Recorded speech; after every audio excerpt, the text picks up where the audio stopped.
যার জন্য রংপুরেরই আর একজন মহিলা লিখেছে, কেন হব অবরোধবাসিনী। বইয়ের নাম কি? কেন হব অবরোধবাসিনী।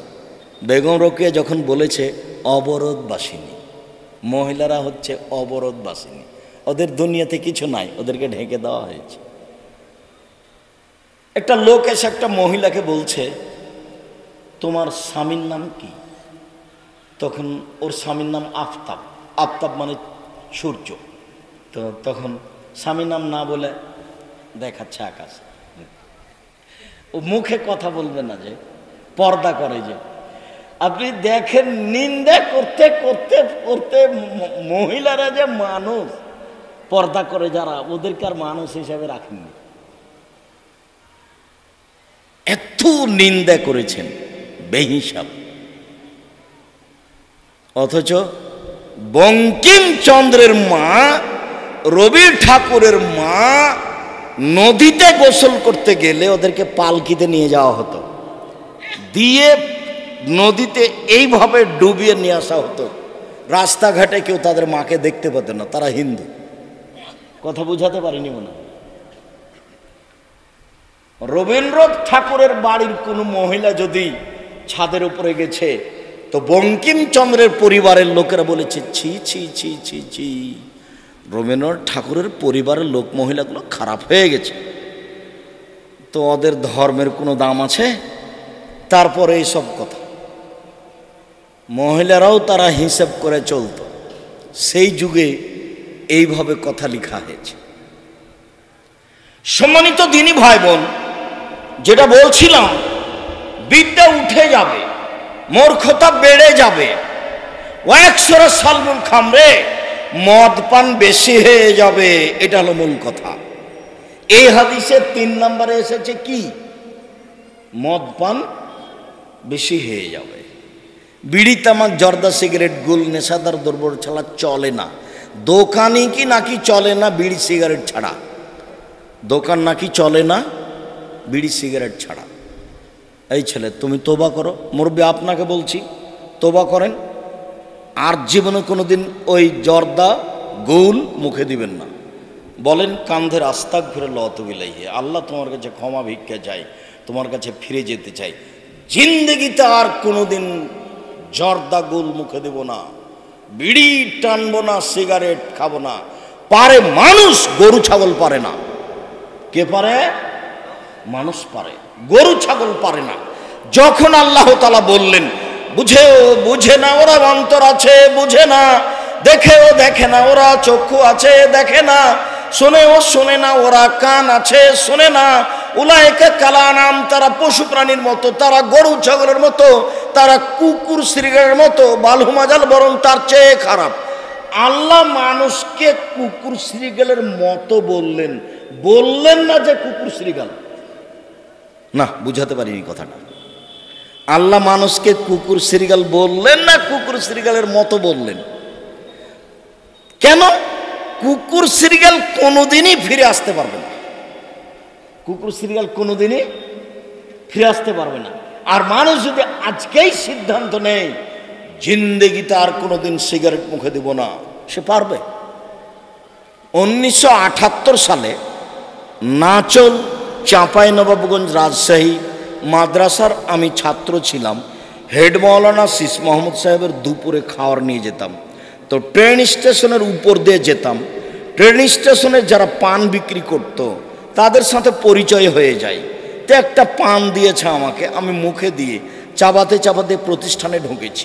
মাওলানা সিস মোহাম্মদ সাহেব আমাকে দেখে বলছেন, আরে দেবীনগরে তো কোনো আলেম ওলামা নেই, আমি মনে করছিলাম তুই পড়ে মানুষ হবি, দেখি তুই পান খাচ্ছিস, পান খাই বেড়াইস।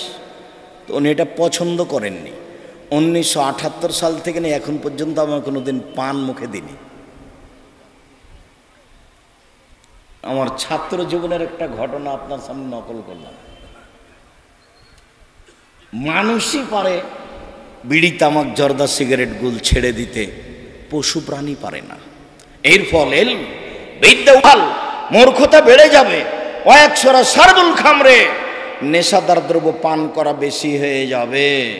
ওয়াকিলার রেজাল, পুরুষ কমে যাবে। ওয়াকসরা নিসা, মহিলা বেশি হয়ে যাবে। হাত্তা এখন এলে খামসেন ইমরাল কাইয়ুমুল ওয়াহিদ, একজন পুরুষের অধীনে থাকবে 50 জন নারী। 50 জন বলে আল্লাহ নবী সংখ্যা উল্লেখ করেননি, বলেছেন বেশি।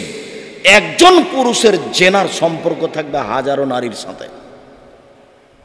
এইখানে এমনও কতগুলো যুবক বসে আছে যারা মেয়ে মানুষের সাথে জেনার গল্প করে শত নারীর সাথে আছে।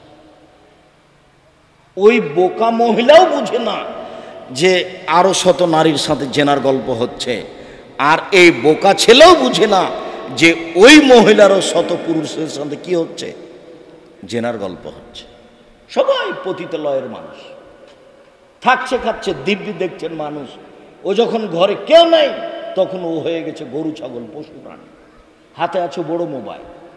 রাসূল সাল্লাল্লাহু আলাইহি ওয়াসাল্লাম বলছেন, আমার জীবনে বড় ভয় আমার উম্মত গোপন পাপে লিপ্ত হবে, এটাই আমার ভয়। পৃথিবীর মানুষ শুনে রেখো, আমার উম্মতের উপর আমার জীবনে বড় ভয়, আমার উম্মত গোপন পাপে লিপ্ত হবে, এটাই আমার ভয়। কেউ নাই ঘরে, জেনা চলছে। কেউ নাই গোসলখানায়, জেনা চলছে। যুবক আছে দিনাজপুরে, যুবতী আছে লন্ডনে, জেনা চলছে। আমার জীবনে বড় ভয় আমার উম্মত গোপন পাপে লিপ্ত হবে, এটাই আমার ভয়।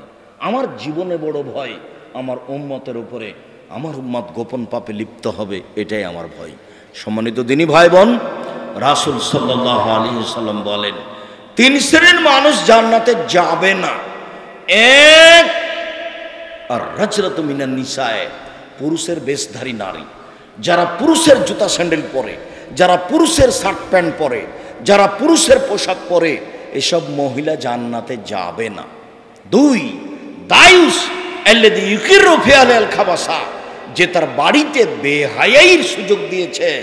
নগ্ন পোশাক পরে মেয়ে স্কুল কলেজে যায়, স্ত্রী ছোট ব্লাউজ পরে রাস্তাঘাটে ঘুরে, এই স্বামী তাহাজ্জুদ পড়লেও জান্নাতে যাবে না। 3, মদমিনুল খামর, যারা নিয়মিত বিড়ি তামাক জর্দা সিগারেট গুল নেশাদার দ্রব্য খায় পান করে, তারা জান্নাতে যাবে না। রাসূল সাল্লাল্লাহু আলাইহি সাল্লাম বলেন 3 শ্রেণীর মানুষ জান্নাতে যাবে না। 1, আকুন, বাপ মাকে মানে না যে।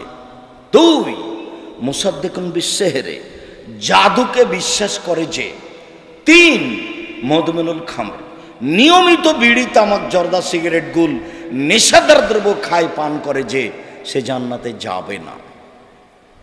রাসূল সাল্লাল্লাহু আলাইহি সাল্লাম বলেন 3 শ্রেণীর মানুষ জান্নাতে যাবে না। 1, মদমিনুল খামর, যারা নিয়মিত বিড়ি তামাক জর্দা সিগারেট গুল নেশাদার দ্রব্য খায় পান করে। 2, মুসাদ্দিকুন মুকাদ্দিবুন বিল কাদারে, ভাগ্যকে অস্বীকার করে যে, ভাগ্যকে অস্বীকার করে যে, সে জান্নাতে যাবে না। 3, বাপ মাকে মানে না যে, বাপ মাকে মানে না যে, সে জান্নাতে যাবে না। সম্মানিত দিনী ভাই বোন, আলোচনার শেষে চলে আসলাম। আজকের আলোচনার শেষ হাদিস যেটা প্রথমে বলেছিলাম সেটা হলো এই, 4 শ্রেণীর মানুষ জান্নাতে যাবে না। 4 শ্রেণীর মানুষ জান্নাতে যাবে না। 1, আকুন, বাপ মাকে মানে না যে। 2, কাম্মার, জুয়া খেলে যে। 3, মান্নান, খোটা দেয় যে।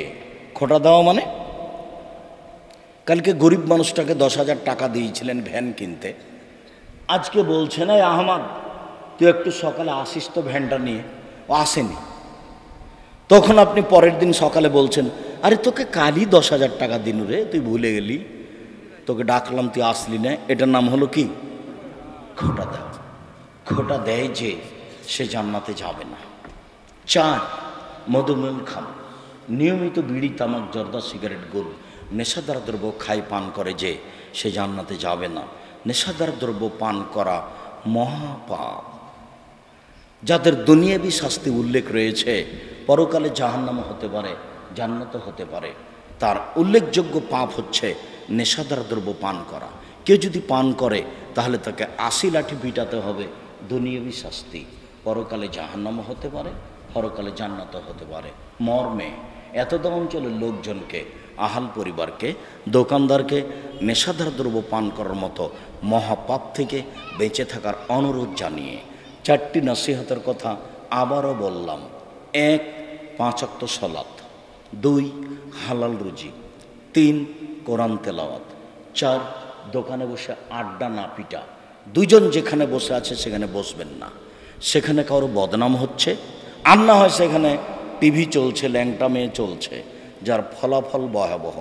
এইভাবে নগ্ন মেয়েকে দেখে, রং মাখানো মেয়েকে দেখে চক্ষু ঠান্ডা করে, কলিজা ঠান্ডা করে, জানটা সহাত করে জান্নাতের নারী ভোগ করা যাবে না।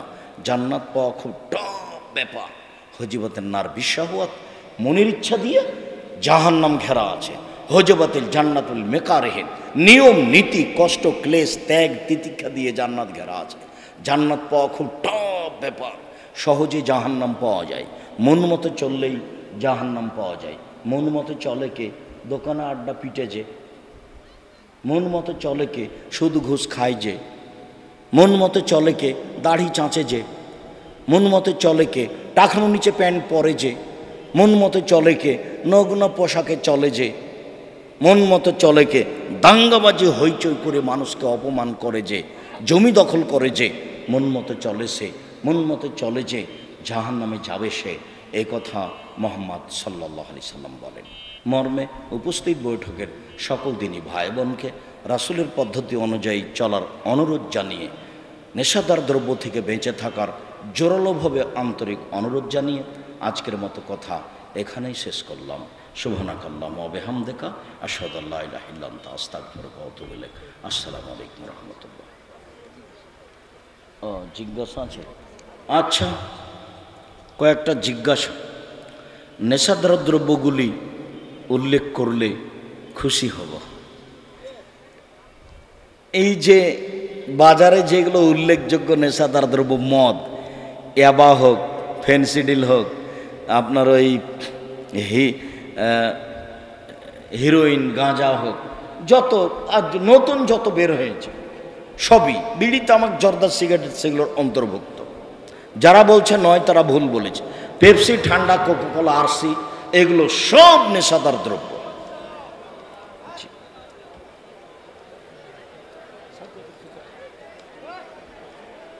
সাদাকাতুল ফিতরে টাকা ছাড়া যদি গ্রামের সর্দার চাউল নিতে না চায় তবে টাকা দিয়ে আদায় হবে কি?